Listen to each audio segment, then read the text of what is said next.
all Nippon Airways flying from Tokyo, Haneda to Osaka experienced an unexpected engine shutdown after landing, suspected to be caused by a software or computer glitch. In the light of this precedent, has any clarification been sought from Boeing, the engine manufacturer, GE Aerospace, Genex, and Honeywell, which provides avionics, propulsion systems, landing systems, cockpit and cabin electronics, and various components for this aircraft regarding the Ahmedabad incidents?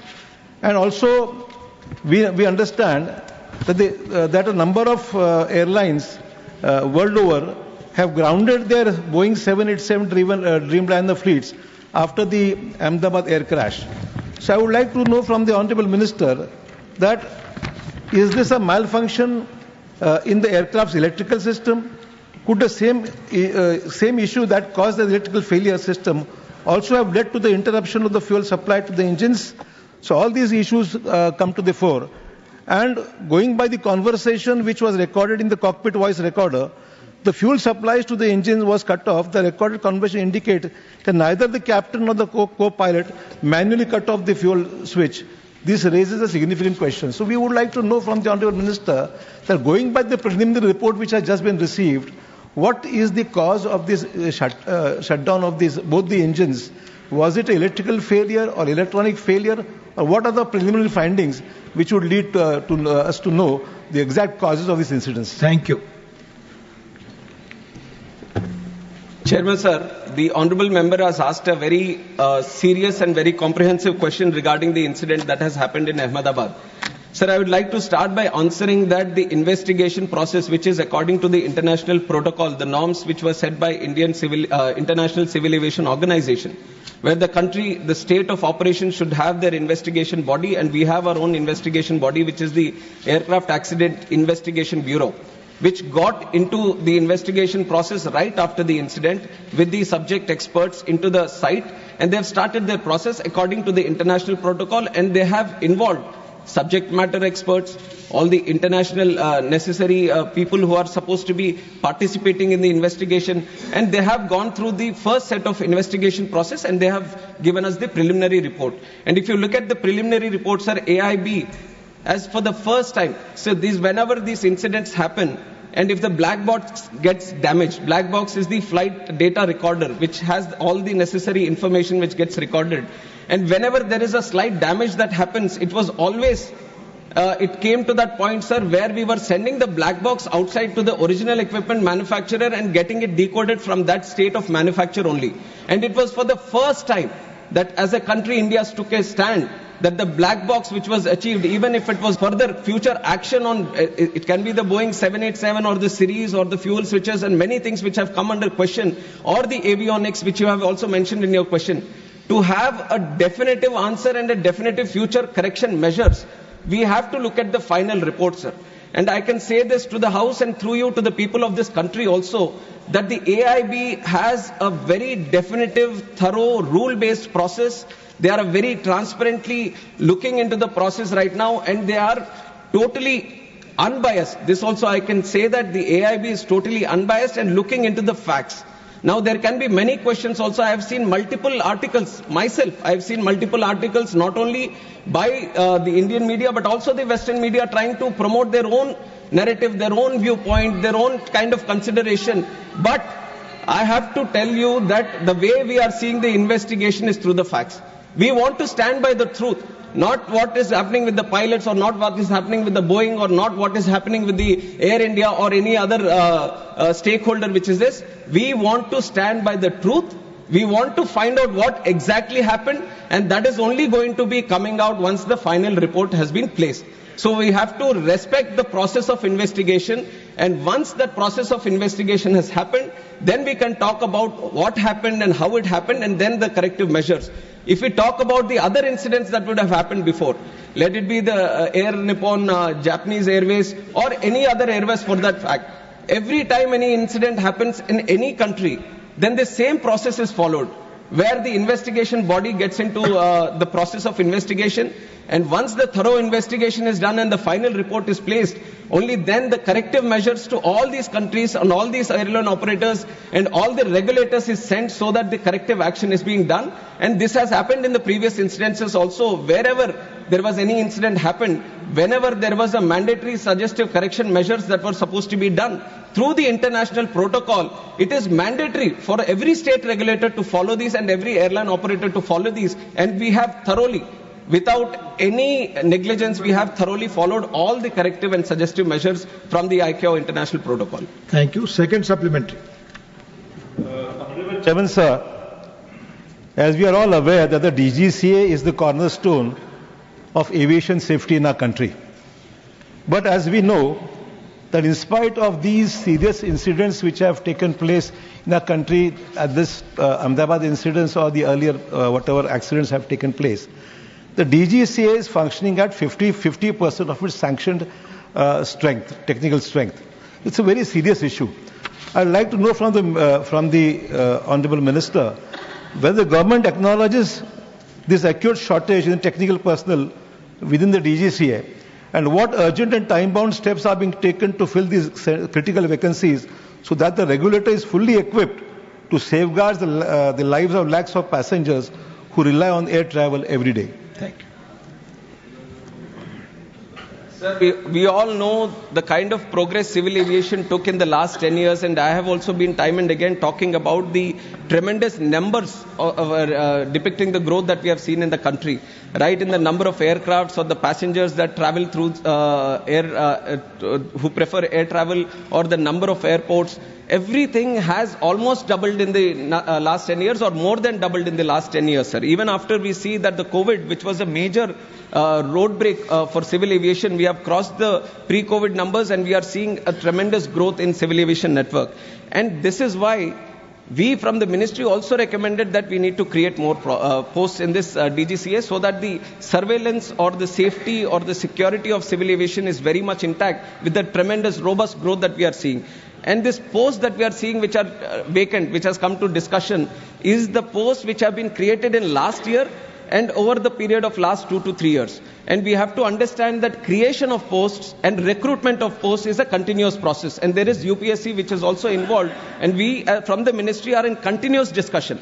And last year itself we have recruited 103 posts, which in the history of DGCA was the highest number of posts which was recruited. And this year we have planned to recruit 190, where UPSC also has come forward, and by October, end of October, we are going to recruit 190 posts for this DGCA. And the other thing, which is more practical that I want to tell the House, is that these are very niche and technical posts. It's not like we have a huge pool. This is a limited pool of subject matter experts, let it be the engineers or the pilots or medical experts, aviation related experts. This is a very specific pool of people that we are trying to pick up from. And it is a very tough process of picking up the right people, because these are going to be the regulators, these are going to be the inspectors, these are going to take care of the safety. So the recruitment process is also a very rigorous process, and we are doing our, we have taken notice of this thing also, and it has been continuing process, and we are putting more pressure so that the timelines for the recruitment also come down, and very soon we are in the process of achieving 90% of these vacancies also to be recruited. Thank you. Third supplementary, Manisri R. Girirajan. Thank you, sir.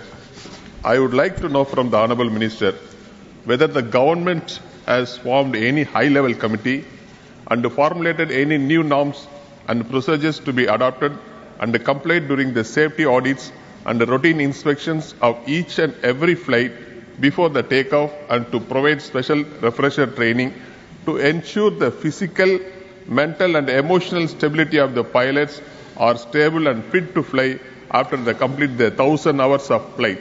Thank you, sir. Thank you. Sir, like I said, after the incident itself, aircraft investigation bureau, they are running the investigative process into finding out how and why the incident happened. And on the other side, overlooking in a holistic approach on the safety measures and what can be done further. Because not only within the country, we are also trying to study other countries across the world where there might be better safety measures in their own countries. So we have also formed a high-level committee under the chairmanship of Home Secretary, and all important people from the aviation are also participating in it, and they are calling people from multiple sectors who are necessary to give more suggestions regarding this. And it is an ongoing process, sir. It was formed right after the incident, and it has got a timeline of 3 months so that they can have multiple meetings within this. And the question which has been put up by the honorable member is also discussed within that committee, and we are all hoping that they come up with some good measures. We already have very robust safety mechanism in the country. We all have to be aware of this process, that it is not that something extravagant or something outside the box is required for the country. We have a very good safety mechanism. Today, if you look at the numbers, today domestically there are 2,909 departures that are happening in the country.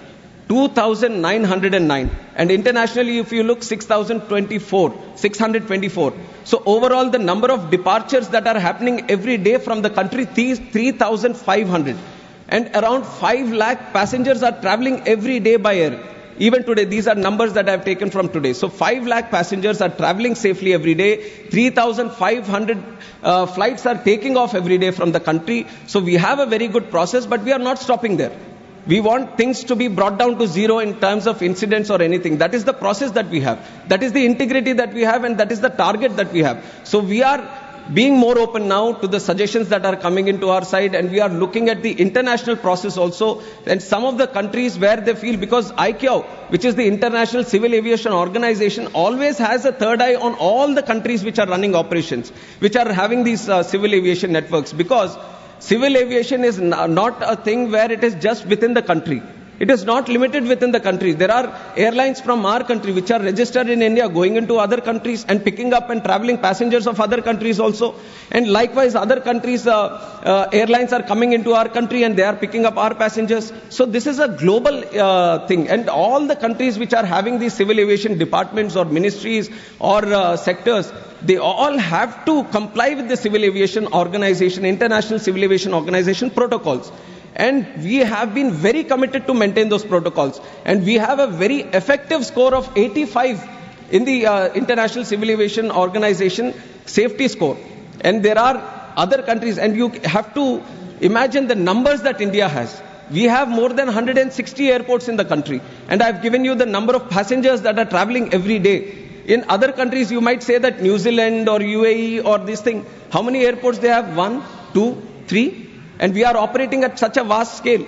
And that is not like an excuse I'm putting, but that is the kind of growth that we have seen in the country, and the kind of growth we are trying to maintain by also having 100% safe and secure civil aviation network. Dr. Fauzia Khan. Sir, I would like to ask the Honorable Minister that a Boeing B7878 aircraft VTANW was involved in an air turnback incident due to in-flight shutdown of engine 1 of flight number AI131 during climb on the 4th of August 23. Sir, from the Chhatrapati Shivaji Maharaj International Airport, Mumbai to Heathrow on the 4th of August, this flight was leaving. As per the incident report of DGCA, an HPC stage 10 blade went missing due to improper installation of locking lugs. That made dust accumulate in the left-hand engine, leading to the engine's surge and subsequent engine shutdown. Sir, an RTI... Be brief. That's brief only. Sir, an RTI query to the DGCA has revealed that 65 in-flight engine shutdown incidents occurred between 2020 and 2025. So that's quite a large number. In that regard, what specific measures will the government take, as you spoke about such a large number of operations? So, and we have very advanced technology as well. So in order to have a quick before flight inspection of engine and exhaust systems, what measures will the government adopt? Thank you. Sir, in terms of safety, I have to also tell that the DGCA has inspections which are planned surveillance, ramp inspections of both the domestic and the foreign sector, spot checks and night surveillance. And this is done through an annual surveillance and safety plan that the DGCA prepares. And based on the regular checking that happens. They have a overlooking safety audit also that is happening all over the country, and they keep monitoring each and every plane. They keep monitoring each and every airport and all the safety measures that are being listed, and everything is very thoroughly monitored. And whenever these kind of incidents happen, let us say there is an in-flight some engine malfunction that has happened, and these you have pointed out to one specific aircraft where there seems to be a one specific issue, but there are multiple kinds of issues that can happen. Some might be due to the weather, or some might be due to bird hits that happen. So there are multiple unpredictable and weather related issues also that are there. Everything is properly taken into account, but for that, to ensure that the operations are still safe, even if it is mid-flight journey or on the ground, any incident that is happening, there is a thorough protocol. And it is not that we have invented the protocol or we have invented the safety process. There is a process that the original equipment manufacturer, suppose the Boeing is making the plane, Boeing itself has to list out what all safety measures that has to be done. And on top of that, the FAA, which is the state regulator of that country, it also goes through a process of seeing the design, the maintenance and manufacture. It comes out with the process. Then there is the International Civil Aviation Organization, which overlooks all this, and it comes out with the process. And once that plane is coming back to our country, our state regulator, which is the DGCA, it goes through all these processes, and if mandatory, adds some more processes from its side, so that every single flight before it takes off goes through a specific maintenance based on the line maintenance, base maintenance, engine maintenance. Everything is properly checked from the pilot also before taking off. Pilot also on ground, he goes around the aircraft and checks all the things. Aircraft maintenance engineer also does another checking.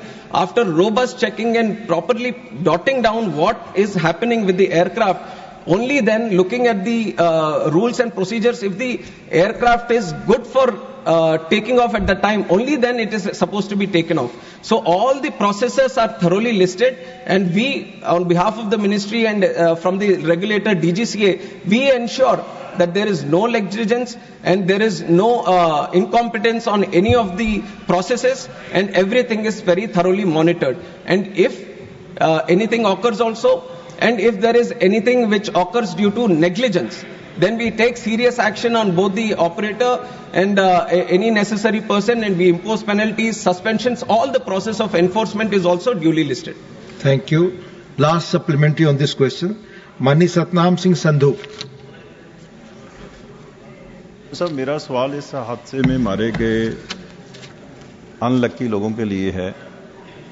जो लोग इस हादसे में मारे गए हैं उनकी जान की भरपाई तो नहीं हो सकती, लेकिन फिर भी जो बेस्ट पॉसिबल फैमिली के लिए हो सकता है वो होता है। इस हादसे में मारे गए पैसेंजर्स के लिए तो कॉम्पनसेशन अनाउंस की गई है, लेकिन इसमें मेडिकल छात्र भी मारे गए। एक मेडिकल कॉलेज के स्टूडेंट्स जो अपने हॉस्टल में खाना खा रहे थे, मेरा सवाल उनको लेकर है कि उनके लिए कॉम्पनसेशन हुई है, और क्या उनकी फैमिली जो ट्रॉमा में है उनको कोई साइकोलॉजिकल हेल्प देने की कोशिश की गई है? धन्यवाद। Thank you. Sir, first of all, I'd like to, through this house, also offer my condolences to the families of both the passengers of who were traveling in the plane, the crew and the passengers, and also the students, the families of both the students also. And this has been our idea right from the time the incident took place, that we are not going to differentiate between the victims, saying that acha, these are the people who have traveled in the plane and these are the other ones who have got affected or succumbed to outside injuries outside the plane. And all the support that is being extended to the victims of the families inside the plane, the same assistance is being extended to all the families of the people, students who have died outside also, sir. And the compensation also equally, they have also been taken into account, and they are being provided the compensation and the necessary support for the future also. Much of this, the responsibility has been taken by Air India, and combinedly, all the people, both in flight and off, everyone is being taken care of, both from the family side, and all the compensation is being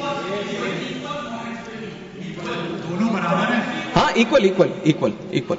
And this, not only in terms of compensation definitely equal, but in terms of assistance also that we are trying to provide from the government side, there is no difference. We are keeping, both are being taken into account in the same process. Question number 3, Srimati Rekha Sarma ji.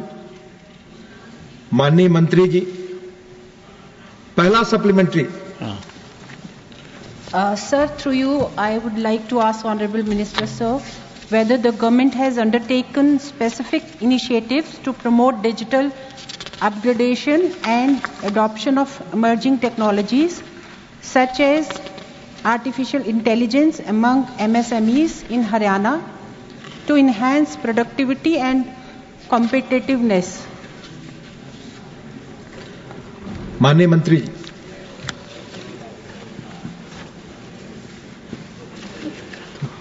सभापति महोदय,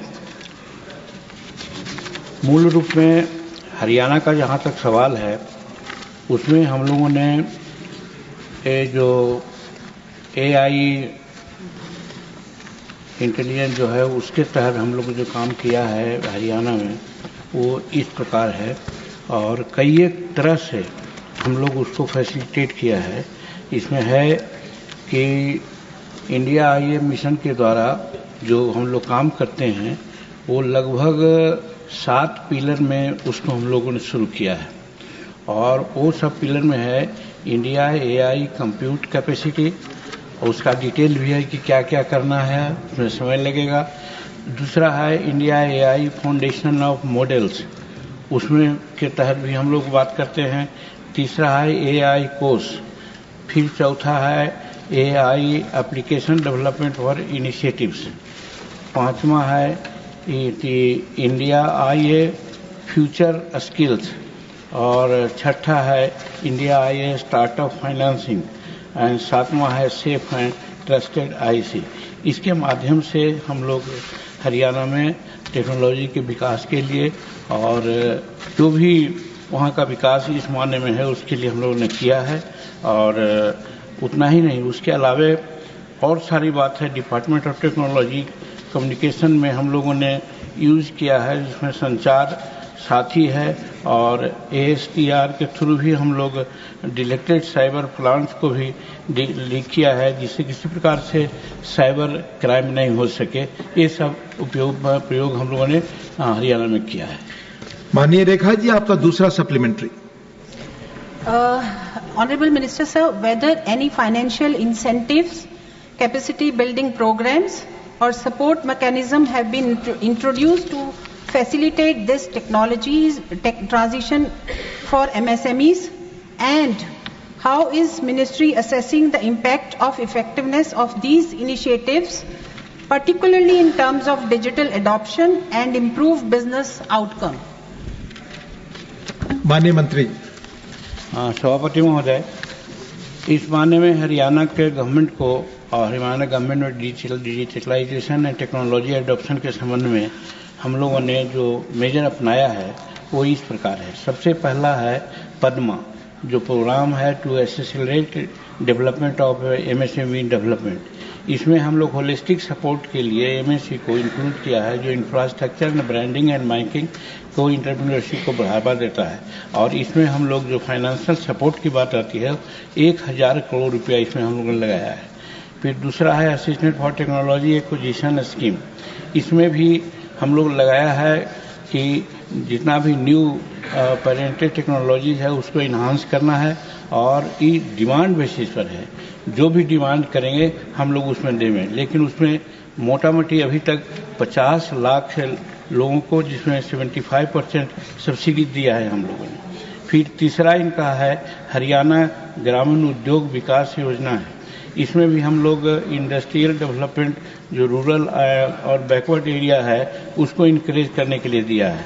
और third भी है mini cluster development scheme से है, जिसमें हम लोगों ने 2 करोड़ के लगभग में लोगों को फैसिलिटेट किया है और उसमें 169 करोड़ हम लोग टारगेट रखा है। इस तरह से उनको हम लोग आगे बढ़ाने का काम किया है।